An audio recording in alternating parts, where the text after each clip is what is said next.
Hey guys, welcome back. It's a new battle report and a new year. I hope you guys had a good Christmas and the start of your new year's worked out alright as well.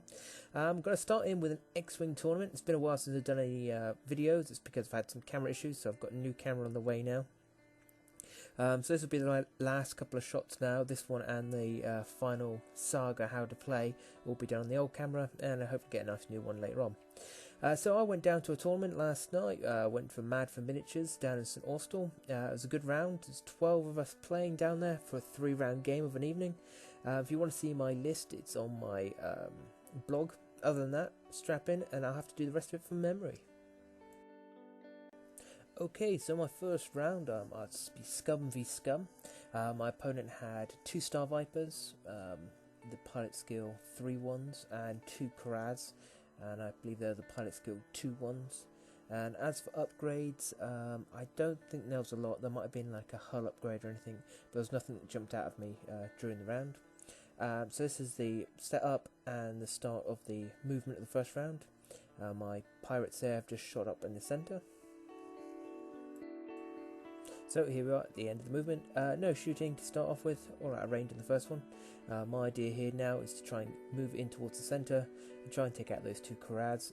They're not overly manoeuvrable, and they have some good firepower, and I'll be glad to get them out of the way. And then I can just try and pick on the lighter hold Star Vipers. So that's what I go for, and move all the guys up into the centre like you see here. Star Viper, I know it was called something. That's just barrel rolled to the side of mine. It's got a nice position next to my fire spray there. Other than that, everyone else has moved around, as you can see here. There's a Karaz missing from my opponent's side because I'm actually taking him out with the combined fire of both my Talonbane and my Mandalorian Mercenary. There's just the card there to show what blew up where.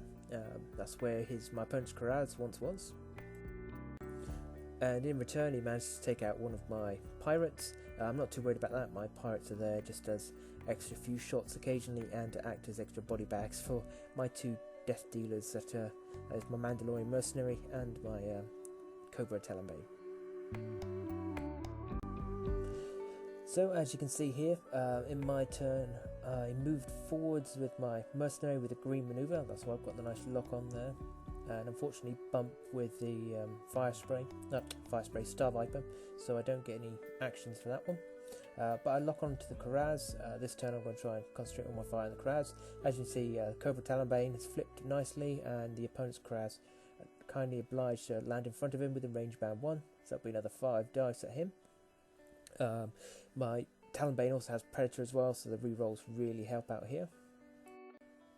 Then in the following turn I move up with my fire spray, doing another slow, probably a 1 bank.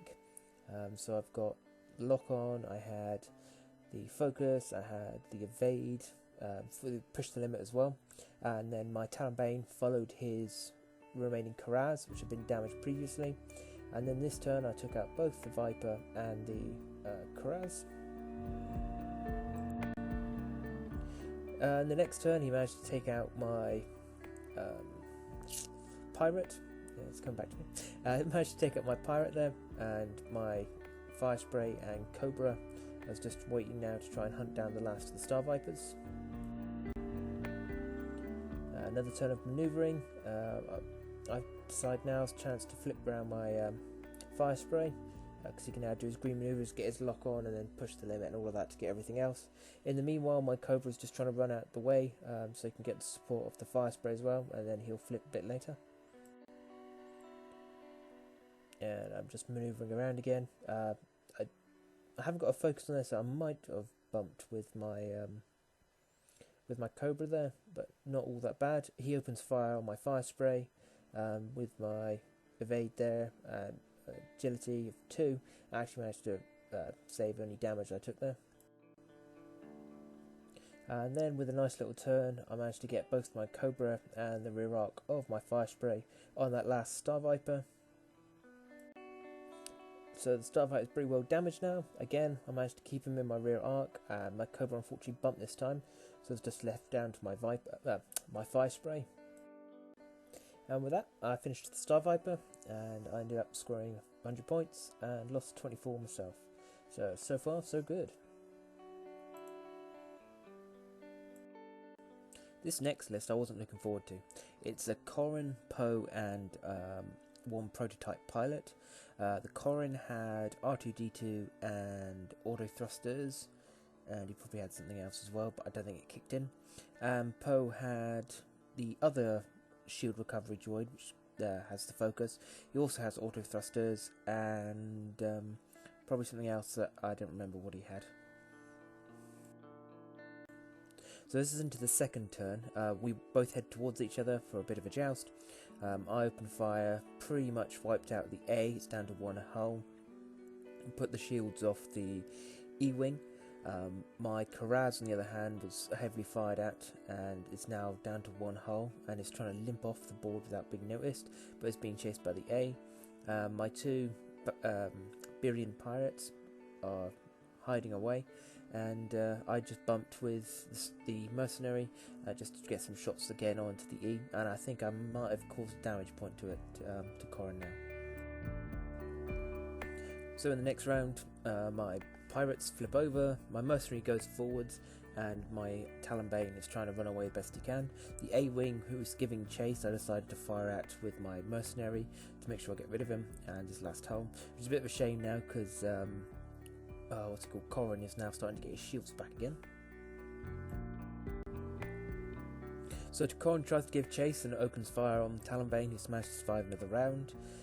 Poe's down the bottom, he's done a K-turn, so he's stuck with stress on it. Everyone else tries to fire on the Corrin, try and get rid of him. I think I managed to get rid of all his shields again, but that's all I managed to do. So in the following turn, I'm trying to do the same thing here, try and keep Corrin down, but he double taps my Talonbane and takes him out.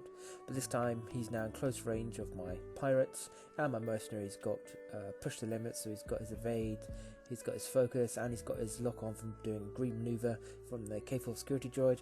And this turn I'm just going to open fire on Corrin and try and get rid of him.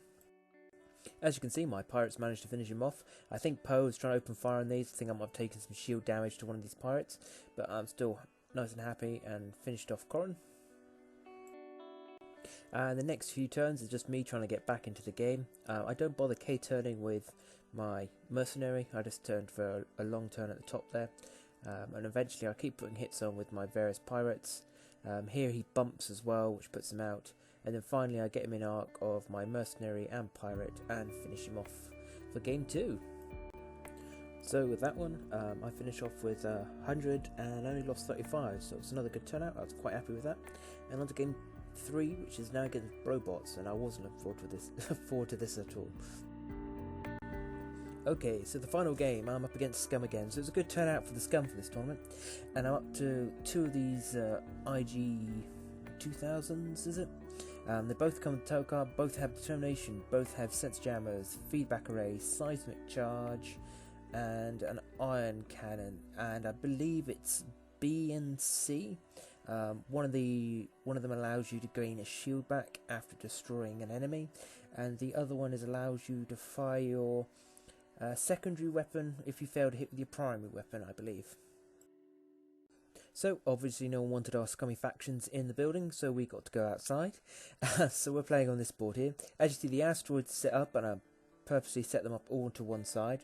The idea being I've got a nice straight run. I'm just going to line up my guys through. Keep going forwards. If he gets in front of me, ideal. I should be able to take his ship down in a round or two. If he wants to try and maneuver through the asteroids, I'll leave that to him. It might just slow one of his IG-2000s down. So I'll move up pretty slowly. If I should have just moved up just a tad faster, because I would have got more onto that IG-2000, but I was pretty happy where I ended up. As you can see, he put one through the asteroids, not actually through one, but flying through the asteroids. So that should slow him down as he tries to jinx his way through that lot. And that's it for the first turn. Just to point out, in the shooting, he does manage to ionize my Talonbane, so he knows where that's going to go next turn, as after being ionized I can only do a 1 white maneuver forward.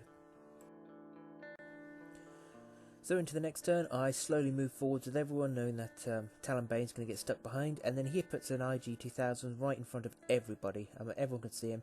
I'm not too bothered about the one in behind, he can do whatever he likes. So I get to this point here. And through fire damage and using a feedback array, I managed to take out one of my pirates, receiving a shield back. But this turn I've got the already damaged IT-2000 trying to get behind my lines, but both my mercenary, my pirate and Talonbane can see him, so I open fire on this turn and finish him off, which is ideal because all I've been shooting so far is that single ship. Now if I can, I'll try and concentrate all the fire on this guy. I think that's the one that allowed the reroll as well, so he's not getting a reroll now. All he's got now is the ability to get a shield back after destroying an enemy unit. Sorry about the dodgy pictures, but it was the last game and I was trying to take snaps as quick as I can. Again, because I pushed the limit, I'm stressed out on my mercenary, so he's unable to flip and it's just doing a long curve back into the game down here. I managed to bump him with Talonbane so he doesn't get shot and vice versa, and my pirate is just trying to get into a location where he can shoot the guy. So I managed to take out the last IG-2000 after a bit of manoeuvring. My poor Talonbane again was injured, so he was trying to flee. He was having some long range shots taken at him, but luckily I got him into the rear arc of my fire spray and managed to take him out. So it was another 100 win and only lost 12 points on that one, and so with that I managed to take the tournament.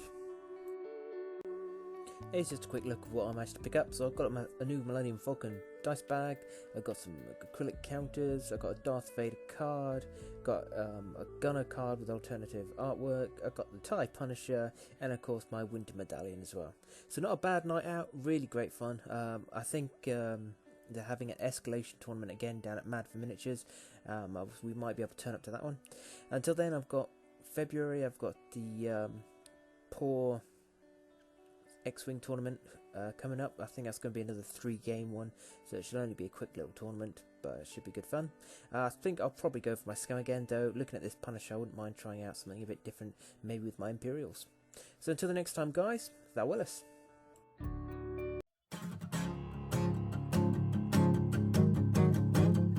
Hey guys, I'm starting to get some of the prizes ready for the next giveaway. To find out more about the giveaway, check out my last video about the winners and that. You should find something there. What you're going to have to do and how many subscribers I need. So at the moment I've got the Saga rulebook with all 4 battle boards, some Viking dice and some President Cross Christian faction dice. Okay guys, cheers.